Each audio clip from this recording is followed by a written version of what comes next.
அனைவருக்கும் வணக்கம். கடகராசினியர்களை பொறுத்த வரைக்கும் நீங்கள் நினைத்த அனைத்தும் நிறைவேற இன்று 30/11/2024 இன்று இதை மட்டும் செய்தால் போதும், நீங்கள் நினைத்த அனைத்தும் நிறைவேறும். அப்படி கடகராசினியர்கள் இன்றைய நாள்ல என்ன செய்ய வேண்டும், என்ன செய்யக்கூடாது, என்ன செய்தால் என்ன மாதிரியான நன்மைகள் எல்லாம் ஏற்படும் என்பது குறித்தான முழுமையான பதிவு தான் இந்த வீடியோல நம்ம விரிவா பார்க்க போகிறோம். அந்த வகையில கடகராசினியர்களை பொறுத்த வரைக்கும் உங்களுடைய வாழ்வில் ஏற்பட்டு கொண்டிருக்கும் பல பிரச்சனைகளுக்கு பரிகாரங்களை தேடி அலைகிறோம், அவற்றை செய்கிறோம். ஆனால் சில நேரம் பலிக்கிறது, சில நேரம் பலிப்பதில்லை. ஏன் பலிக்கவில்லை என்று குழம்புகிறோம்.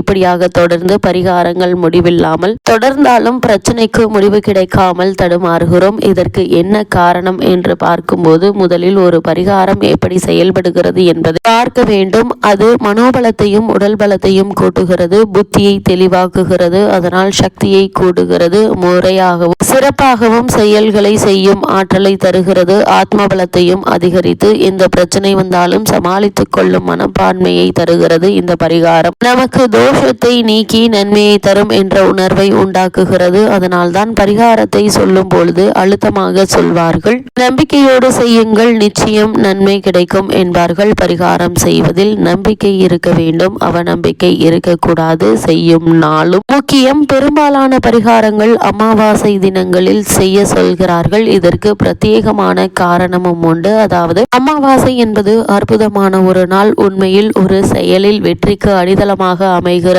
அந்த நாளில் நாம் நம்முடைய முன்னோர்களுக்கு சில தர்ப்பணம் கொடுத்து மாலை கோவிலில் இறைவனையும் இறைவியையும் வணங்கிவிட்டு வந்தால் அதுவே பெரிய பரிகாரம். இதனால் தான் ஜாதகத்தில் உள்ள பெரும்பாலான குற்றங்கள் நீங்கி அவர்களுக்கு நல்வாழ்வு கிடைக்கும். அமாவாசையில் பரிகார பூஜை செய்வதற்கு இன்னொரு காரணமும் இருக்கிறது. அமாவாசை என்பது சூரியனும் சந்திரனும் இணைகின்ற நாள். சாஸ்திரத்தில் சூரியனை ஆத்மகாரகன் என்பார்கள். சூரியனை சாட்சியாக வைத்துக் கொண்டுதான் இந்த காரியங்களும் நாம் செய்கிறோம். நாம் செய்த நல்லது கெட்டது அனைத்திற்கும் சூரியனும் சந்திரனும் சாட்சியாக இருக்கிறார்கள். இரண்டும் ஒளி கிரகங்கள். ஆத்மகாரகன் மனோகாரகன் சேர்ந்திருக்கிற நாள் அமாவாசை. உடல் பலம் ஆத்ம பலம் ஒன்றாக பலம் கூடிய நாளாக அமாவாசை விளங்குவதால் பிராயச்சித்தம் செய்யும் போது இந்த மூன்றும் இயல்பாக இணைந்த நாளாக அமைந்து விடுகிறது. எனவேதான் அமாவாசை நாளை மிக சிறப்பான நாளாக சொல்லுகிறார்கள். மகாபாரதத்தில் துரியோதனன் தனது வெற்றிக்கு பூஜை செய்ய வேண்டும், களபலி தர வேண்டும், அதற்கு ஒரு நல்ல நாளை குறித்து கொடுக்க வேண்டும் என ஜோதிட சாஸ்திரத்தில் வல்லவனான சகாதேவனிடம் போய் கேட்கிறான். சகாதேவன் குறித்து கொடுத்த நாள் அமாவாசை. அந்த நாளில் முறைப்படி களபலி தந்து அடிப்படை பூஜையை செய்துவிட்டால் துரியோதனனுடைய வெற்றியை யாராலும் தடுக்க முடியாது. இதனை பின்னால் கண்ணன் மாற்றுகிறான். இதிலே மிக முக்கியமாக நாம் கவனிக்க வேண்டியது ஜோதிட சாஸ்திரத்தை கண்ணன் மாற்றிவிட்டான் என்பதல்ல, அமாவாசையில் தான் களபலி தர வேண்டும் என்பதில் கண்ணனுக்கும் சாஸ்திர உடன்பாடுதான். ஆனால் அவன் அதற்கு முதல் நாளே அமாவாசை என்கின்ற தோற்றத்தை ஏற்படுத்தி சூரிய சந்திரர்களை வரவழைத்து இணைத்து நீத்தார் கடன்களை செய்ய தொடங்கி அவனை பார்த்து மற்றவர்களும் செய்ய அதை நம்பி அசல் அமாவாசைக்கு முதல் நாளே தனது பூஜையை முடிக்கிறான் துரியோதனன். துரியோதனனை நம்ப வைத்து உருவாக்கப்பட்ட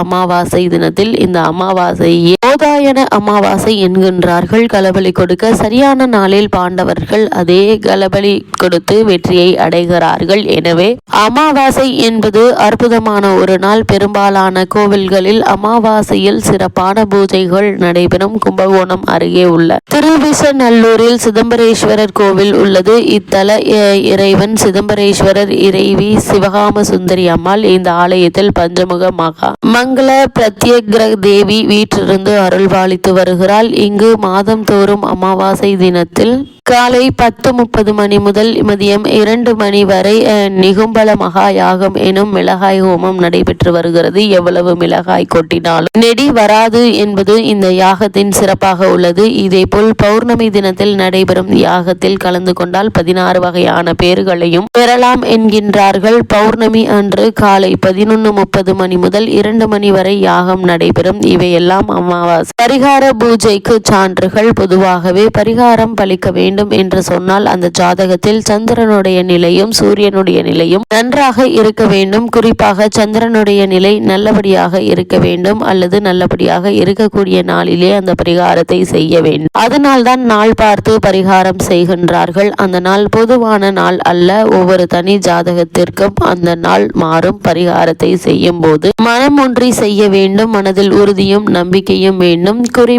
குறிப்பிட்ட பிரச்சனையிலிருந்து மீண்டு வர வேண்டும் என்று மனம் உறுதி எடுத்துக் கொள்ள வேண்டும். அதனால்தான் முறையாக பரிகாரம் செய்பவர்கள் வேத மந்திரம் சொல்லி சங்கல்பம் செய்கிறார்கள். நாம் சங்கல்பம் செய்யும் போது கவனமில்லாமல் இருக்கிறோம். இந்த காரியத்திற்காக இதை நான் உறுதியோடு செய்கிறேன் என்று அந்த சங்கல்ப மந்திரத்தில் வரும். அதனால்தான் உங்களுக்கு பரிகாரம் சொல்கின்ற போது அந்த கோவிலுக்கு சென்று பெயர், ராசி, நட்சத்திரம் சொல்லி சங்கல்பம் செய்து பரிகாரம் செய்யுங்கள் என்று சொல்கிறார்கள். பரிகாரத்திற்குரிய நாளாக சந்திரனும் சூரியனும் சேர்ந்திருக்கக்கூடிய அமாவாசை நாளையோ சூரியனும் சந்திரனும் ஒருவருக்கொருவர் எதிராக இருக்கக்கூடிய பௌர்ணமி நாளையோ தேர்ந்தெடுக்கிறார்கள். அதிலும் குறிப்பாக சூரியனும் சந்திரனும் சேர்ந்து இருக்கின்ற போது சந்திரன் ஒளி இழந்த நிலை என்று கருதிவிடக்கூடாது. நமக்குத்தான் அவர் மறந்திருக்கிறார். ஆனால் அவர் எந்த ஒளியிடமிருந்து தனக்குரிய ஒளியை பெறுகிறாரோ அந்த சூரியனோடு அவருக்கான நெருக்கம் அதிகரிக்கின்ற நாள் அமாவாசை என்பதை மறந்துவிடக்கூடாது. பெரும்பாலான கிரக தோஷங்களுக்கு தெய்வ குறைகளை விட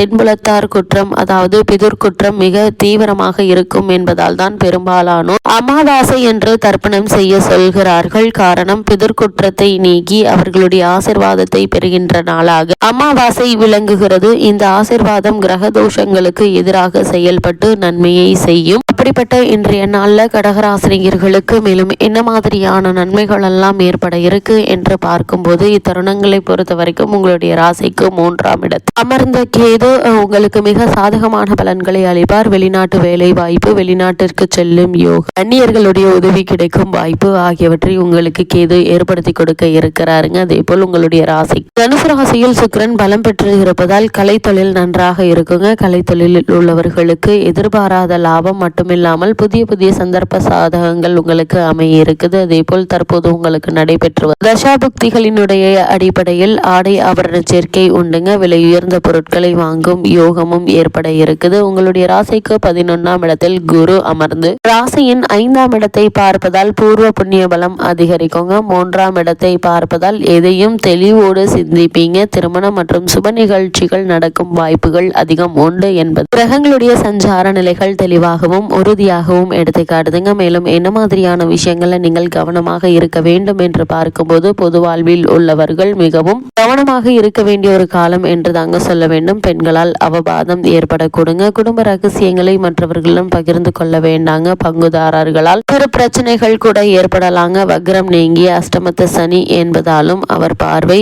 குடும்ப ராசியில் விழுவதாலும் கொடுக்கல் வாங்கலில் குடும்ப உறவுகளிலும் மிகுந்த கவனம் தேவை என்பதை கிரகங்களுடைய சஞ்சார நிலைகள் மீண்டும் மீண்டும் உங்களுக்கு அறிவுறுத்தது. கடகராசிரியர்களுக்கு இத்தருணங்கள்ல கிரக நிலைகளின் ரீதியாக கூறப்படும் பரிகாரம் என்ன என்று பார்க்கும்போது அஷ்டம சனி நடப்பதால் சனிக்கிழமை நவகிரக சன்னதி உள்ள கோவிலுக்கு சென்று வாருங்கள். காக்கைக்கு சனிக்கிழமை எல் சாதம் வையுங்க. எண்ணற்ற நன்மைகள் உங்களுடைய வாழ்வில் ஏற்படுவதற்கான சாத்தியக்கூறுகள் அதிகம் உண்டு என்பதை கிரகங்களுடைய சஞ்சார நிலைகள் தெளிவாகவும் உறுதியாகவும் எடுத்துக்காட்டுது.